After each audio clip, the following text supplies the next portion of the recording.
வணக்கம் மக்களே. தினம் ஒரு விளையாட்டு வீரர் வரிசையில் இன்னைக்கு நம்ம யாரை பற்றி பார்க்க போகிறோம்னு பார்த்தீங்கன்னா, ஒரு கிரிக்கெட் பிளேயரை பற்றி தான் பார்க்க போகிறோம். Herschel Gibbs. தென்னாப்பிரிக்காவை சேர்ந்த கிப்ஸ் 1976 பிறந்தார்.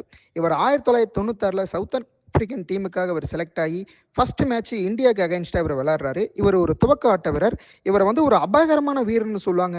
ஏன்னு கேட்டிங்கன்னா, இவர் விளையாடினதில் மறக்க முடியாத மேட்ச் 2006 ஆஸ்திரேலியா கூட விளையாண்ட மேட்ச் தான். 434ன்ற கடினமான ரன்னை சேஸ் செய்ய முக்கிய காரணமாக இருந்ததே இவர் தான். அந்த மேட்ச்சில் 111 பாலில் 175 ரன் அடிப்பார். இதில் 21 4 7 6. இது ஒரு மறக்க முடியாத மேட்ச் ஃபார் கிரிக்கெட் ரசிகர்களுக்கு. 2007 உலகக்கோப்பையில் பார்த்தீங்கன்னா, நெதர்லாண்டுக்கு அகைன்ஸ்டாக 6 பாலில் 6 6 அடித்து நெதர்லாந்து டீமையே கலங்கடிப்பார். இவர் பேட்டிங் மட்டும் இல்லைங்க, இவர் ஒரு பெஸ்ட் ஃபீல்டரும் கூட. கிப்ஸோட ஆட்டம் பார்த்தீங்கன்னா, ஏபி டிவிலியர்ஸ் வர்றதுக்கு முன்னாடியே சவுத் ஆப்பிரிக்கா அணிக்கு அதிரடியை அறிமுகப்படுத்தினது இவர் தான் சொல்கிறதுல எந்த தவறுமே கிடையாது.